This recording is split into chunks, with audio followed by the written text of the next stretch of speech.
Imaginen el Madrid de finales del siglo XIX. Una ciudad de profundos contrastes, donde las nuevas luces de gas eran como farolillos intentando iluminar un océano de sombras que acechaban en cada esquina.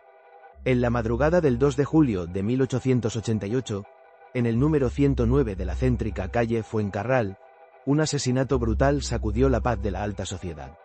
Los vecinos se despertaron por un olor insoportable a carne quemada y petróleo. Cuando la policía echó la puerta abajo, se encontró con una escena dantesca: el cuerpo apuñalado y a medio quemar de una viuda adinerada. Casi de inmediato, todas las pruebas y sospechas apuntaron a una sola persona: su sirvienta, una joven recién llegada del campo llamada Higinia Balaguer. Para media España, Higinia era una asesina a sangre fría, un monstruo que traicionó la confianza de su señora para robarle. Para la otra mitad, era una víctima inocente, una mujer analfabeta atrapada en una red de mentiras, prejuicios y corrupción policial. Era como si se hubieran pintado dos retratos completamente distintos de la misma persona. Uno la mostraba como un demonio y el otro como un ángel caído. Pero, ¿cuál de los dos era el verdadero? Esta es la increíble historia del juicio que se convirtió en el mayor espectáculo mediático de su tiempo y que partió a una nación en dos, mientras el destino de una mujer pendía de un hilo. ¿Fue realmente Higinia la asesina? ¿O la coartada perfecta de alguien mucho más poderoso?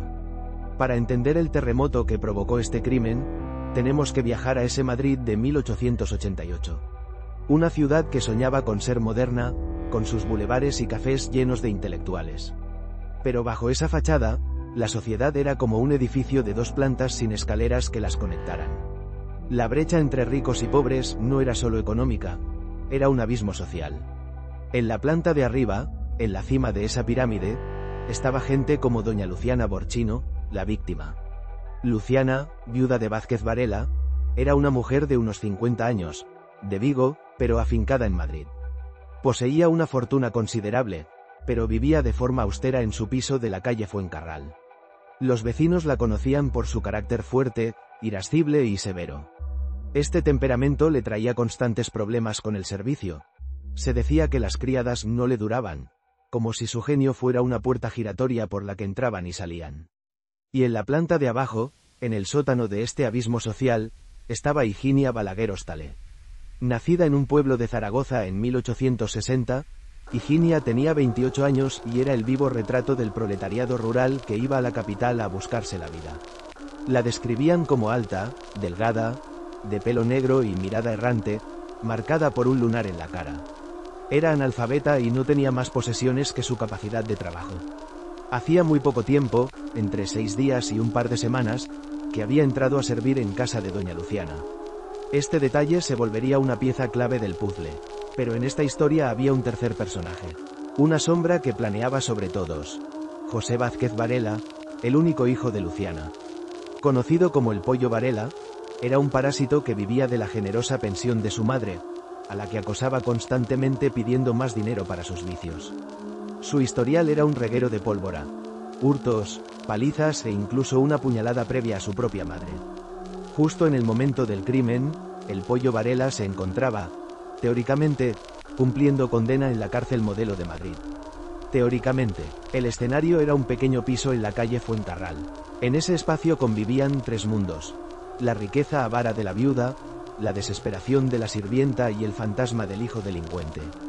Era una olla a presión de tensiones sociales y familiares, y en la noche del 1 de julio de 1888, esa olla finalmente estalló. La madrugada del lunes 2 de julio de 1888, el horror se abrió paso en la calle Fuencarral. Sobre las 2:30, los vecinos se despertaron por un olor nauseabundo a quemado. Un vecino del segundo piso salió al rellano gritando y el portero corrió a dar la voz de alarma. El juez de guardia, Felipe Peña, se presentó rápidamente en el lugar. El humo salía denso y negro por debajo de la puerta. Tras forzar la entrada, cuando la vista se acostumbró a la penumbra, la escena se reveló en toda su crudeza. En una de las alcobas yacía el cuerpo de doña Luciana. Estaba boca arriba, con la parte superior del torso semicarbonizada. Alguien había amontonado trapos empapados en petróleo sobre ella y les había prendido fuego, como si intentara borrar el crimen con una goma de borrar de fuego. A pesar de las quemaduras, el juez distinguió una herida de cuchillo en el pecho. La autopsia lo confirmaría: la viuda había sido apuñalada 3 veces. Una de ellas, directa al corazón. Pero el horror no acababa ahí. Mientras inspeccionaban el piso, los guardias encontraron en la cocina a la sirvienta, Higinia Balaguer, inconsciente. A su lado, también desmayado, había un perro bulldog. Ambos parecían estar bajo los efectos de un narcótico. Los agentes reanimaron a Higinia. Sus primeras palabras fueron confusas. Dijo que no recordaba nada. Al principio, la policía la trató como a una segunda víctima. Pero a medida que el interrogatorio avanzaba, la investigación se convirtió en un laberinto sin salida. La policía caminaba a tientas en un cuarto oscuro, y la única persona que parecía tener una cerilla, Higinia, no paraba de apagarla, volver a encenderla y señalar en direcciones opuestas. Con cada nueva versión, Higinia pasó de ser una posible víctima a convertirse, inexorablemente, en la principal y única sospechosa. La investigación se convirtió en un campo de batalla entre dos historias irreconciliables. En el centro de todo estaba Higinia Balaguer, cuyas versiones de los hechos eran como un castillo de naipes. En cuanto una carta se movía, toda la estructura se venía abajo y construía una nueva, completamente diferente. Llegó a dar hasta 6 versiones. La policía y el fiscal construyeron su caso sobre una base que parecía sólida. Las propias palabras de Higinia. Primero, acusó a un misterioso hombre llamado Miguel. Poco después, cambió de idea y apuntó directamente al hijo de la víctima, el Pollo Varela. Según esta versión, él había matado a su madre y luego la obligó a ella a quemar el cuerpo. Pero esta acusación chocó contra un muro de hormigón, la coartada de Varela. Estaba registrado como preso la noche del crimen. Para la policía, esto era una prueba de que Higinia mentía. La sospecha creció con la aparición de una amiga de Higinia, Dolores Ávila, alias Lola la billetera, lo que sugería que no había actuado sola. Entonces, en un movimiento tan extraño como un pez volando, José Millán Astray, director interino de la cárcel, pidió hablar con Higinia. Tras esa entrevista, Higinia cambió su declaración de nuevo. Ahora, se autoinculpaba. Confesó haber matado ella sola a doña Luciana tras una disputa.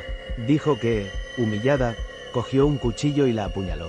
Después, presa del pánico, decidió prenderle fuego. Para el fiscal, el caso estaba cerrado. Tenían una confesión. Durante el juicio, pidió para ella la pena de muerte, fascinado por su capacidad para inventar escenas, como si en lugar de una analfabeta fuera una novelista. Pero frente a la narrativa oficial, surgió otra historia, como una melodía de fondo que poco a poco se hacía más fuerte. Esta versión presentaba a Higinia no como la verdugo, sino como el peón sacrificado en una partida de ajedrez jugada por gente poderosa. El pilar de esta teoría era la inverosimilitud de que una mujer sola y débil hubiera podido cometer semejante crimen. Además, el móvil del robo se desmoronaba. En el piso había dinero y joyas intactas. ¿Robar para qué, si no se llevó nada? Entonces, ¿quién era el sospechoso? Todas las miradas se volvieron hacia el Pollo Varela. Su coartada en la cárcel era tan sólida como un colador. Varios testigos declararon haberlo visto por Madrid. Se sabía que la cárcel era un hotel con barrotes para quien pudiera pagarlo. El papel de José Millán Astray, el director, también levantaba sospechas. ¿Por qué se interesó tanto por el caso? Un testimonio fue explosivo. Un funcionario de prisiones declaró haber oído a Varela confesar el crimen. Durante un careo, la propia Higinia lo acusó. El señorito mató a su madre y el señor Millán lo planeó. Para sus defensores, sus mentiras no eran una prueba de astucia, sino de terror. Era una mujer analfabeta frente a un sistema judicial que era como una maquinaria gigante y aterradora. Su defensa fue asumida por Nicolás Salmerón, expresidente de la Primera República. Para él, Higinia era un chivo expiatorio, la víctima perfecta. El caso se convirtió en un símbolo de la lucha de clases, y la justicia ya no se debatía solo en el tribunal, sino en las calles. El juicio de 1889 no fue un proceso legal. Fue el primer reality show de la historia de España. Los periódicos habían encontrado una mina de oro. Las noticias del caso no se leían, se devoraban. La gente hacía cola en los kioscos como si regalaran pan, convirtiendo el juicio en el episodio diario de una serie que tenía enganchado a todo el país. La expectación era máxima. El día que empezó, había gente esperando desde la noche anterior para conseguir un sitio en la sala. En medio de este torbellino, apareció el novelista Benito Pérez Galdós. Asistió a las sesiones y envió crónicas magistrales a un periódico argentino, analizando la psicología de Higinia y criticando cómo la prensa estaba actuando como un enjambre de avispas. El juicio se convirtió en un teatro que representaba la fractura de España. Los higienistas veían a Higinia como una mártir. Los anti-higienistas, como la encarnación del mal. Las discusiones en los cafés eran acaloradas, se hacían apuestas. La cultura popular se hizo eco. Se vendían cajas de cerillas con las caras de los implicados y los ciegos cantaban coplas por las calles. El tribunal se enfrentaba a una presión sin precedentes. No solo juzgaban un asesinato, lo hacían bajo la mirada de un país que ya había dictado su propia sentencia. El 25 de mayo de 1889, el martillo del juez cayó. José Vázquez Varela, el Pollo Varela, fue absuelto. Su coartada, aunque llena de agujeros, fue suficiente. José Millán Astray también fue exculpado. Dolores Ávila, Lola la billetera, fue condenada como cómplice a 18 años de prisión. Y entonces, todos los ojos se posaron sobre Higinia Balaguer. El tribunal la declaró culpable de robo con homicidio. La sentencia fue la máxima, pena de muerte. El veredicto no solo golpeó la madera, aplastó una de las dos verdades que dividían al país. La ejecución se fijó para el 19 de julio de 1890. Fue un espectáculo macabro que atrajo a una multitud a la cárcel Modelo. Higinia Balaguer subió al patíbulo. Justo antes de que el verdugo girara el tornillo que acabaría con su vida, lanzó un último y enigmático grito que resonaría a través de la historia. Dolores, 14.000 duros. Nunca se supo si era un mensaje para su amiga o un rezo a la Virgen. El significado de esa última frase se fue con ella a la tumba. Y como un giro macabro del destino, la leyenda negra del Pollo Varela continuó. Se cuenta que años más tarde fue condenado por matar a una prostituta y pasó 14 años en el penal de Ceuta. Aunque esto es más un rumor, para muchos fue la prueba definitiva de que la justicia se había equivocado de culpable.